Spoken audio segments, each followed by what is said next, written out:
Tune in and listen up. Tune in and speak up. Hello, English learners. Want to learn something interesting whilst having fun? Welcome to Tune In and Speak Up, the podcast where you'll get to know this beautiful language in depth. Each week, we'll dive into exciting topics, share practical tips, and tell you fascinating English language stories.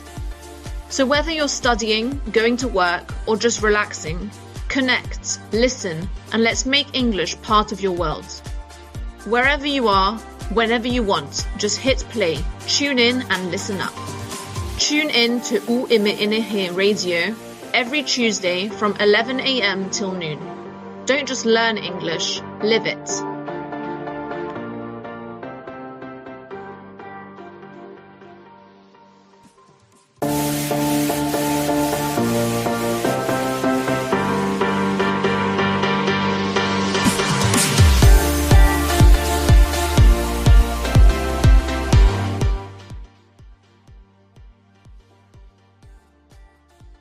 Hello, everyone. Welcome to Tune In and Speak Up, the podcast from Universidad Militar Nueva Granada, where we explore curious stories, surprising facts, and cultural insights from around the world, all through the lens of English learning. This is the podcast where unusual events from history and culture become your classroom for English practice. I'm Jorge Bermudez, teacher of English at the Department of Multicultural Studies at UMNH, part of the School of Education and Humanities. I'll be your guide through some of the most unusual and thought-provoking topics, from surprising food stories to forgotten inventions and strange scientific discoveries. Whether you're learning English as a second language or just love learning something new, this podcast is for you. Ready to improve your listening skills, expand your vocabulary, and engage in meaningful conversations? Then grab your headphones, tune in, and let's speak up. Today in Tune In and Speak Up, the weird history of the sandwich. Okay, let's begin. So let's think about something very simple, a sandwich. Maybe you had one for breakfast today, or maybe you packed one for lunch this morning before leaving home. Bread on the outside, something tasty inside, meat, cheese, vegetables, eggs, tuna, or even peanut butter and jelly. There are sandwiches for breakfast, lunch, and even a quick dinner. Some are cold, some are hot, some are long and filled with many ingredients, and some are just one or two simple things inside. Sandwiches are everywhere, in school cafeterias, in restaurants, in coffee shops, and wrapped in lunch boxes. You can buy them at the supermarket, or you can make one in just a few minutes at home. They are fast, they are easy, and they are delicious. Because sandwiches are so common, we don't usually stop and think about them. We grab one when we are hungry and continue with our day. But behind this everyday food, there is actually a really strange and surprising story. Who thought of putting food between two pieces of bread? When did it become a popular idea? And why is it called a sandwich? Okay, so now that we are beginning, let's talk about the pronunciation. Okay, so a pronunciation tip. The word sandwich is pronounced sandwich in American English, so the "the" is not pronounced in natural speech. So drop the "the." Now, sandwich sounds more like our Spanish version, obviously, but the most common pronunciation is just sandwich. Okay, so now that we have this pronunciation tip, let's explore the weird history of the sandwich. During this episode, we will learn some new vocabulary connected to food and eating. So grab a sandwich, sit back, relax, and enjoy the story. In today's episode, the weird history of the sandwich. Okay, so let's go to sandwiches before the sandwich. When we hear the word sandwich, we usually think about a very common idea: two pieces of bread with something tasty inside.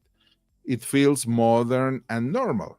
You can buy a sandwich almost anywhere today, at the supermarket, in a cafe, or even from a vending machine. But the concept of bread holding food is much older than the name we use now.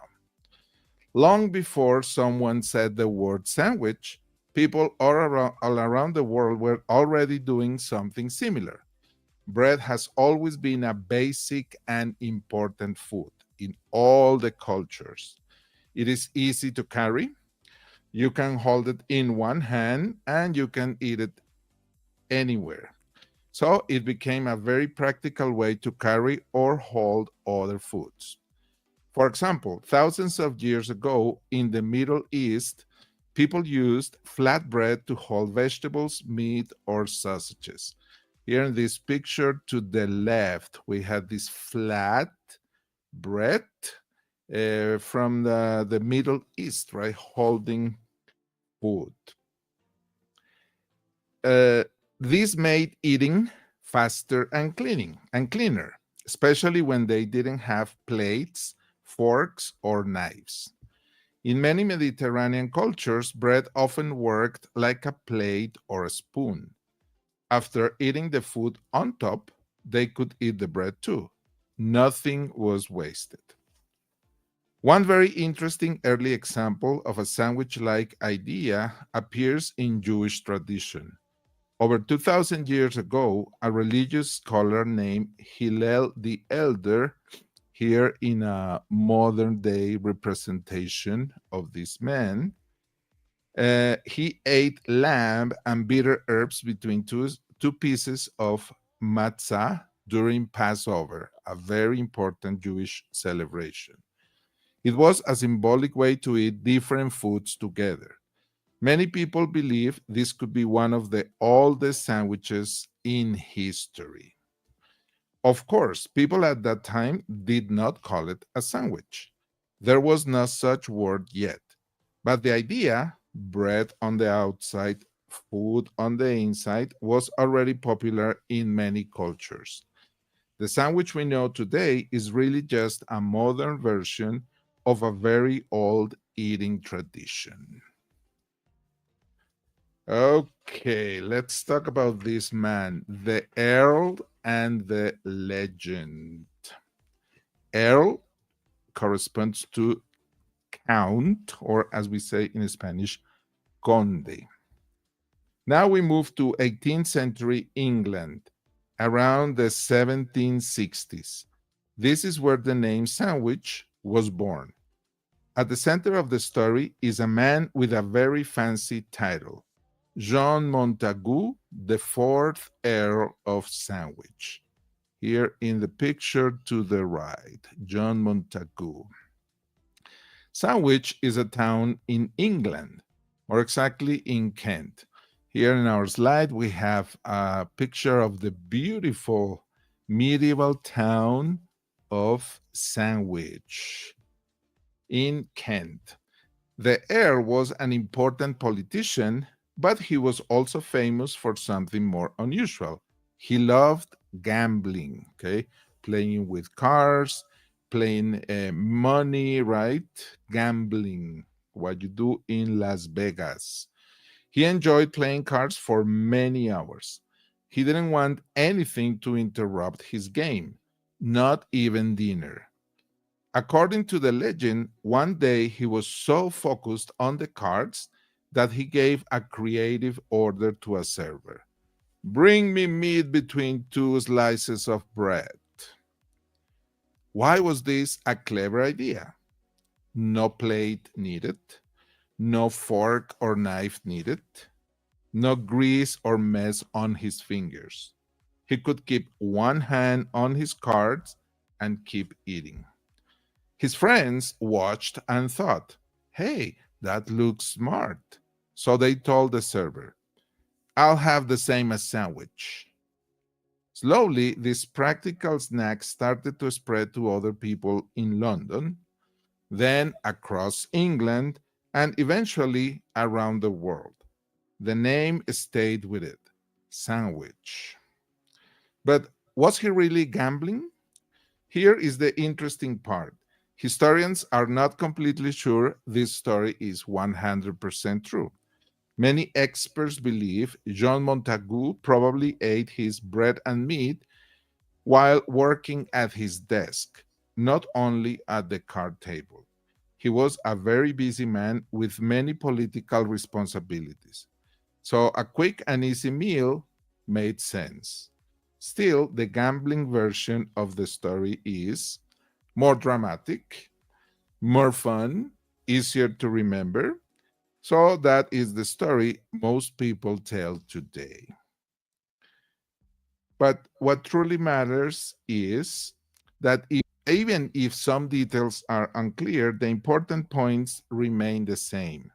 The Earl of Sandwich, remember John Montagu, helped make the sandwich popular and gave it the name we use every day. Thanks to him, what started as a simple convenience became one of the most common foods in the world. Okay, now the sandwich goes global. After the sandwich became popular among rich British aristocrats, its journey was only beginning. Then, step by step, it moved from fancy private clubs into the hands of ordinary workers. During the 19th century, life changed quickly because of the Industrial Revolution. Many people worked long hours in factories. They only had a very short break to eat something. They needed food that was quick to grab, easy to hold, not expensive, and possibly to eat without cutlery. The sandwich was the perfect answer. Soon, sandwiches started appearing everywhere in bars, cafes, markets, and on the streets of London. Busy workers could buy one, eat it while walking, and get back to work. After that, the sandwich became a normal part of daily life. It was no longer just a meal for the rich, it was a meal for everyone. So look at these people in this London market, right? Trying to get something to eat really quick before going back to work. And then eventually the sandwich crossed the Atlantic and arrived in the United States. Americans loved the idea and began to experiment. They made sandwiches bigger, everything is bigger in North America, taller, and even sweeter. Some famous examples include the club sandwich, layers of turkey, bacon, lettuce, tomato, and mayonnaise. Don't forget the club sandwich. The submarine sandwich or sub, a long bread roll filled with many ingredients like meat, cheese, and vegetables. The peanut butter and jelly sandwich. Imagine this combination peanut butter and jelly, very North American. Simple, sweet, and very popular with children. These sandwiches show how the idea can grow in different directions.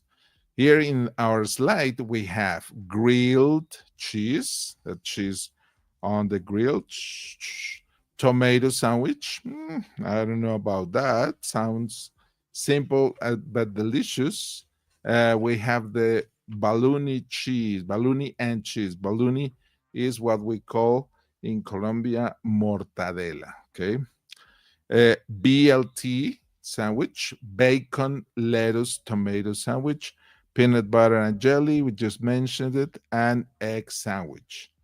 Now, I don't know if you remember those egg sandwiches from your school years, right? The smell could ruin your bus ride.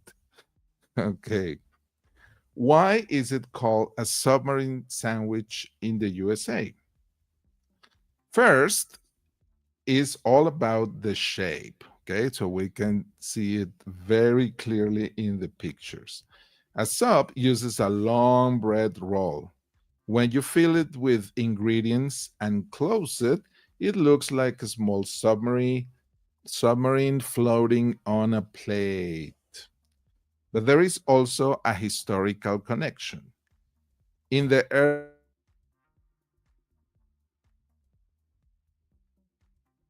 made large sandwiches with long rolls. They sold them near a US Navy submarine base in Connecticut. Workers at the base loved them because the sandwiches were big, filling, and easy to take to work. People started calling them submarine sandwiches because of the submarines they worked on every day. Later, the name became easier and shorter, subs. Now, different names in different places. In the United States, the same sandwich has many local names. A sub in most of the country, hoagie in Philadelphia, hero in New York, grinder in New England.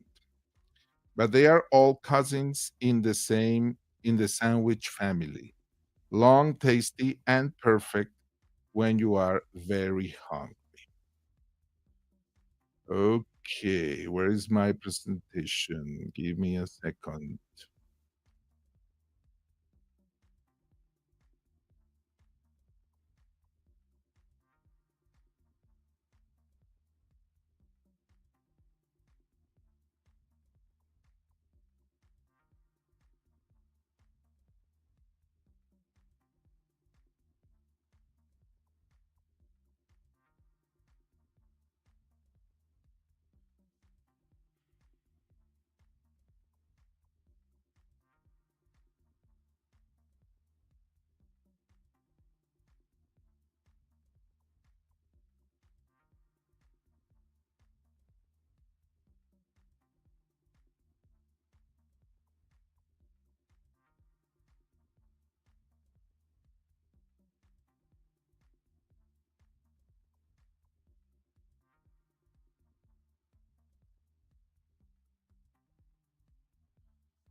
Okay, hello,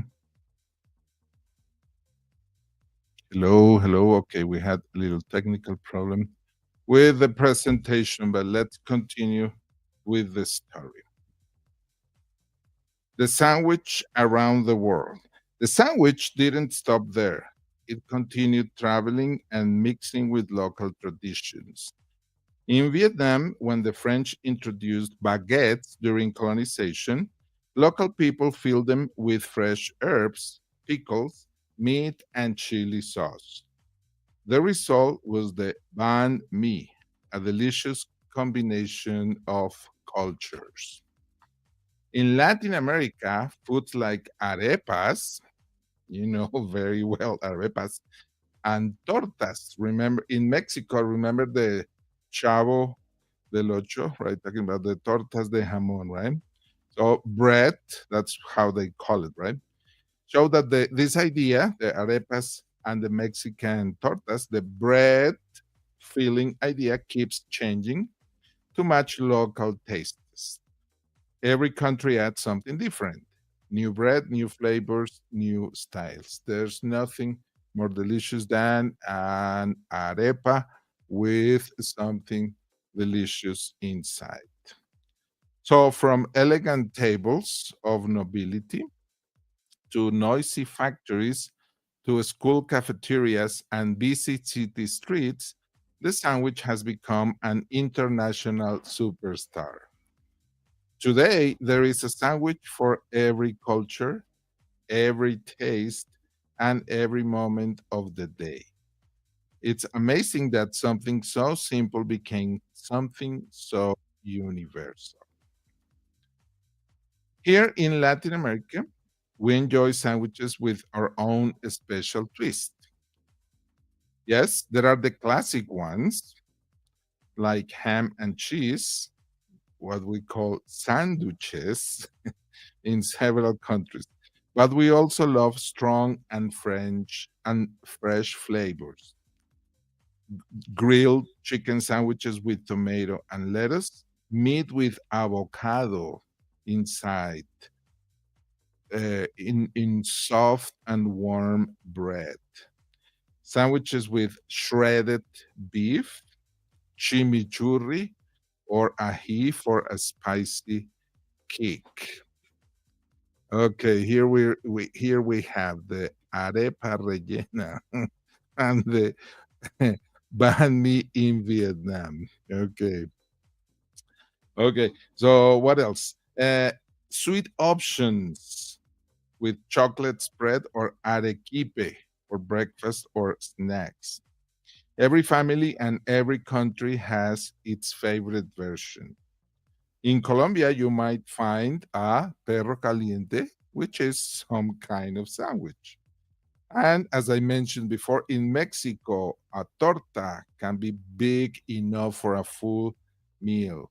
In Argentina, a milanesa sandwich is a weekend classic. Sandwiches are part of our culture, not only a quick bite. And think about our university life. When you have a long day of classes, a sandwich is a trusted friend in your backpack. No need to heat it, no need for a plate. You just eat and go. It gives you energy and comfort when you need it. So, the next time you bite into a sandwich, take a moment to think about what you're holding. It's not only bread and filling, you're eating a piece of history, a delicious tradition shared around the world. Okay, so now the sandwich goes global, right? And has business success. Today, the sandwich is not just a simple meal. It has become a worldwide economic powerhouse. Everywhere you go, from small neighborhood bakeries to giant international fast food chains, sandwiches are being made, sold, and enjoyed by millions of people every single day. What started as a practical snack has turned into a multi billion-dollar global industry. One of the most famous examples is Subway, a company known for its submarine style sandwiches. According to the latest business report, Subway has more than 37,000 restaurants operating in more than 100 countries across the globe. This incredible number makes it one of the largest restaurant chains in the world. Even with recent changes in the United States, where some locations have closed, Subway continues to expand in many international markets and serves millions of customers every day. But why is the company called Subway? The story behind the name Subway connects the brand with the type of sandwich it became famous for, and also with a clever marketing decision. The business began in 1965 when Fred DeLuca, here on the picture, when he was only 17 years old, he borrowed $1,000 from his family friend Peter Buck, a physicist with a PhD, to open a submarine sandwich shop in Bridgeport, Connecticut. The original name of the first restaurant was Pete's Super Submarines. Here in the picture, we can see the original Subway restaurant, Pete's Super Submarines. Shortly after, the name changed to just Pete's Subway. And then in 1968, the company formally adopted the simpler name Subway. There are a few reasons for this choice. The sandwich they made was of the submarine style that we just described, long sub is shorter for submarine sandwich. And by using Subway, the brand linked itself to this popular product. This word, Subway, is short, memorable, and easy to pronounce in many languages, which helped as the chain planned to grow beyond the United States. Some sources suggest Subway also reminds customers of the underground train system, a subway, which implies speed and convenience, fitting for a quick service restaurant. For example, the original website says the name is original name for the Brooklyn Manhattan Transit System. Because of this combination, the submarine sandwich style, an easy brand name, and the promise of quick, convenient food, Subway became the company name and a global franchise brand. Today, when someone hears Subway, they immediately think of the sandwich chain, even though the word itself doesn't include sandwich. The brand has built its identity around the idea of subs, the submarine sandwiches, and makes the product central to its name. The United Kingdom is another great example of sandwich success. People there purchase around 4 billion sandwiches every year. 4 billion, which creates a market worth more than 8 billion pounds annually. This economic power is supported by workers who depend on sandwiches as a fast, affordable, and satisfying lunch during busy workdays. In cities like London, the sandwich is not only a meal, it is a daily routine for commuters. Remember, commuters, the people traveling on public transportation, employees, and students. The United States also plays a major role in sandwich culture. Research shows that Americans eat sandwiches extremely often.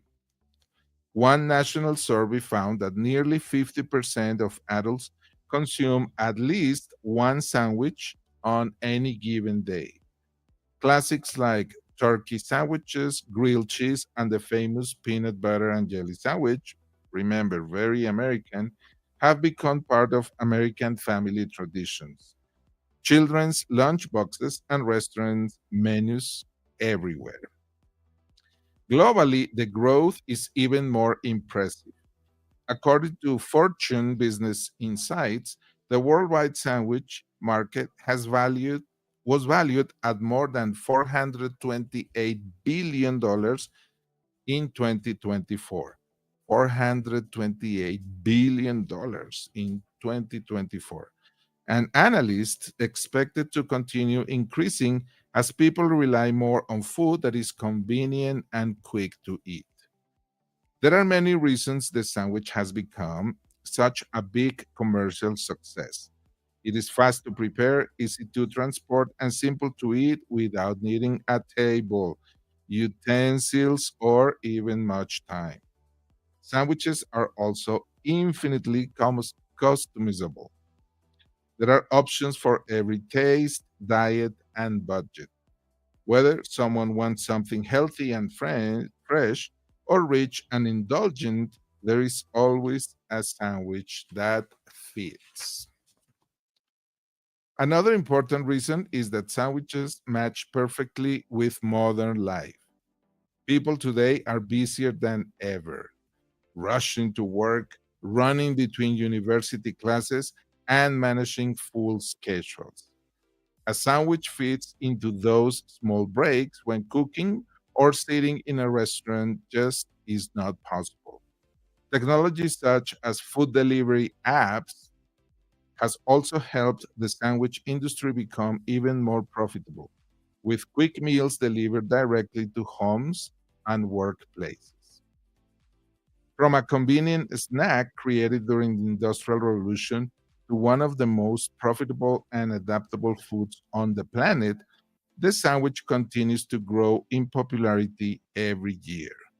It has become both a global business and a cultural icon, a food that brings people together while also powering a massive worldwide economy. Okay, let's talk about the vocabulary of this episode. Let's take a moment to review some of the key vocabulary and expressions from this episode. As always, understanding these words will not only help you talk about food, but also about human traditions, culture, and imagination. So, as usual, we have the three columns: the word, the meaning, and one example sentence. Okay? So, let's go to the first one: portable, meaning easy to carry. A sandwich is portable, so I can eat it anywhere. That's our example. Aristocrat, a person from a rich and powerful family. The Earl of Sandwich was an aristocrat in England. Don't forget his name, John Montagu. Gamble, to play games for money. People go to casinos to gamble. That's what you do in Las Vegas and in some places here in Bogota. Filling, the food inside a sandwich. My favorite filling is chicken with avocado. What's your favorite sandwich filling? Legend, a famous story, sometimes not 100% true. In our sentence, we have the legend says the Earl invented the sandwich while gambling. Convenience, something that makes life easier. Example, the sandwich became popular because of its convenience. We also have in the United States what we call convenience stores. Think of an OXXO, okay? That's a convenience store. Industrial Revolution, a time when machines changed how people worked. In our first season, we talked about the Industrial Revolution when we were discussing the evolution of the English language. In our example today, we have during the Industrial Revolution, workers needed fast meals. Variation, a different form or type. The club sandwich is a variation with many layers. Don't forget all the layers in a club sandwich. Spread, to move or grow in many places. The sandwich spread to many countries. That's also the verb we use. When we use butter on top of our bread, we spread the butter. And finally, evolve, to change slowly over time. Sandwiches continue to evolve with new ingredients. Okay, but the sandwich is not alone in this story. The sandwich is a great example of how a simple idea can become a worldwide success. But guess what? It's not the only famous food that started from a strange situation or by accident. Many foods we enjoy today come from unexpected moments, problems, or even fun mistakes in the kitchen. Let's explore a few delicious stories. The first one, French fries to the right, on the upper right corner.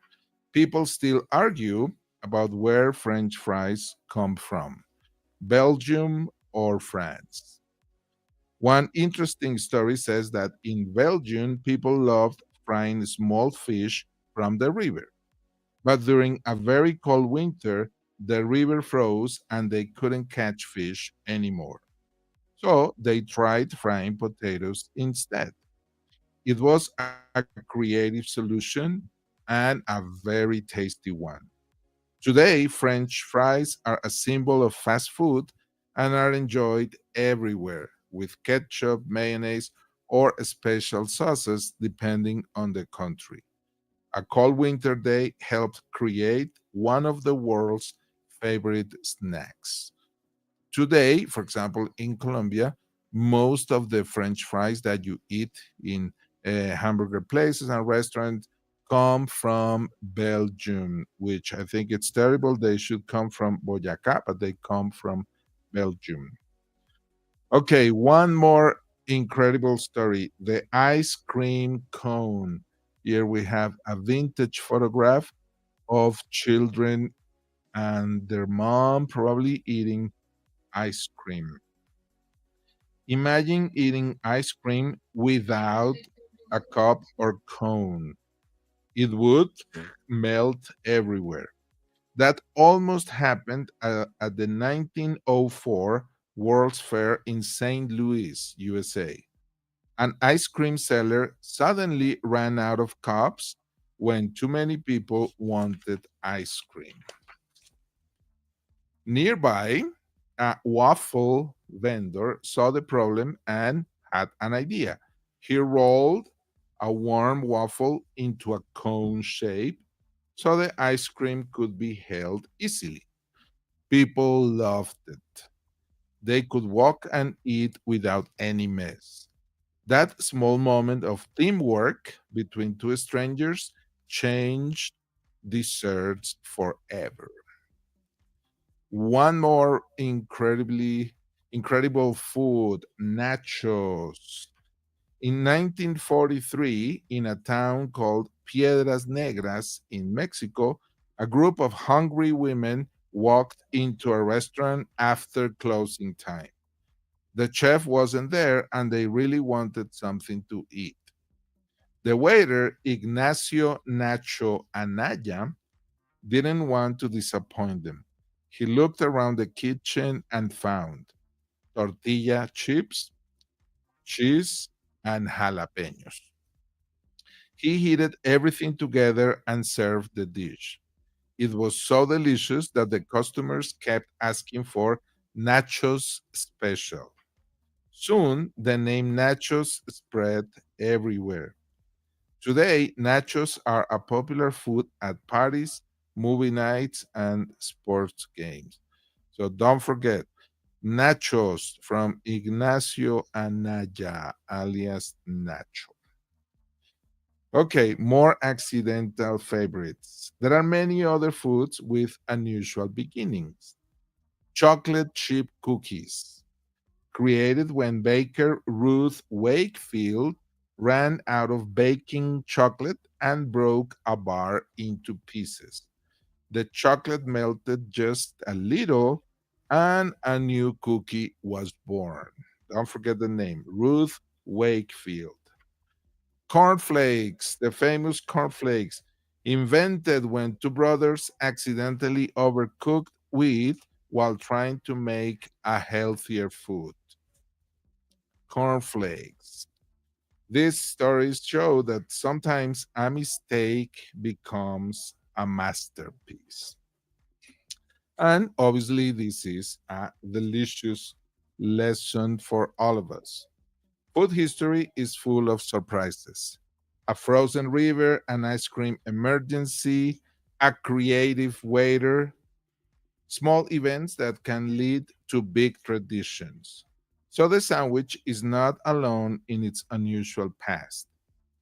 Great foods often come from unexpected moments, and they can change the world one bite at a time. Okay, let's go to our final thoughts. So let's take a moment to think about everything we explored today. We eat sandwiches all the time, at home, at school, at work, but their history is much more surprising and exciting than most people imagine. First, we learned that the idea of a sandwich, bread holding food, is very old, thousands of years old, okay? Long before anyone used the word sandwich, people in different ancient cultures used flat bread or simple bread to hold vegetables, herbs, or meat. So the sandwich is not just modern, it is universal and ancient. Next, we met Jean Montagu here in the picture. This man thinking about sandwiches. The Earl of Sandwich. Don't forget, a town in England and also a group of islands in the South Pacific, Sandwich Islands. Whether working at his desk, one version, or playing cards for hours, the most credible version. He wanted food he could eat with one hand and without a mess. His clever habit helped popularize the sandwich and gave it the famous name we still use today. Then, during the Industrial Revolution, people had little time for meals. That's our situation now.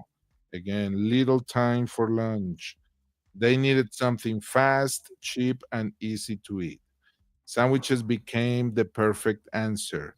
And from that moment on, they were not longer food only for aristocrats. They became food for everyone. After that, the sandwich traveled around the world and mixed with different cultures. Today, there are sandwiches for every taste, from giant American subs to Vietnamese banh mi filled with herbs and chili, to Latin American tortas and arepas full of local flavor. Everywhere you go, this combination, bread and filling, equals happiness. But sandwiches are not alone in having a strange origin story. We also learned about French fries, possibly remember invented when a frozen river stopped people from frying fish, ice cream cones born from a last minute solution at the World's Fair, nachos created by a creative waiter helping hungry guests after hours. Don't forget Ignacio Anaya. These foods remind us that sometimes a problem, an accident, or a quick idea can create a global favorite. So, from a quick snack at a game table to a worldwide icon in street food and lunch boxes, the sandwich has taken an amazing journey through history, just like many of the foods we love today. The next time you grab a sandwich in a cafe, in a classroom, or on a long bus ride, remember, you're not just eating something simple, you're enjoying tradition, creativity, and thousands of years of delicious evolution. Every sandwich has a story, and now you know it. Okay, thank you so much for joining me today on Tune In and Speak Up, the podcast from Universidad Militar Nueva Granada. I hope you enjoyed our journey through the weird history of the sandwich. Don't forget to share it with your classmates, friends, or fellow English learners. As you know, this season we're talking about unusual but meaningful topics that show how language, history, and everyday life are deeply connected. If today's episode helped you learn something new or gave you a new perspective on culture and communication, then our mission is accomplished. If you'd like to share your thoughts, reflections, or feedback, we'd love to hear from you. Your ideas help us improve, and your voice helps shape future episodes. This podcast is for learners like you, curious, committed, and ready to take the next step. We'll be back next week with another topic that might surprise you, make you think, or spark a conversation in English. In the meantime, keep listening, keep practicing, and most of all, keep speaking up. Until next time, Leo, thank you very much. Bye bye.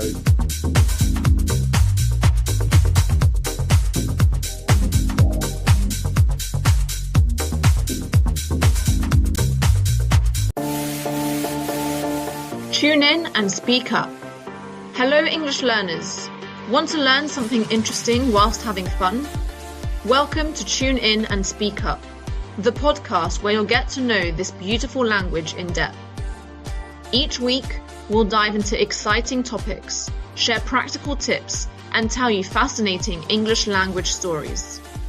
So whether you're studying, going to work, or just relaxing, connect, listen, and let's make English part of your world. Wherever you are, whenever you want, just hit play, tune in and listen up. Tune in to UMNH Radio every Tuesday from 11 a.m. till noon. Don't just learn English, live it. Lo que ocurre en la universidad, los acontecimientos y sus protagonistas están en UMNG Radio.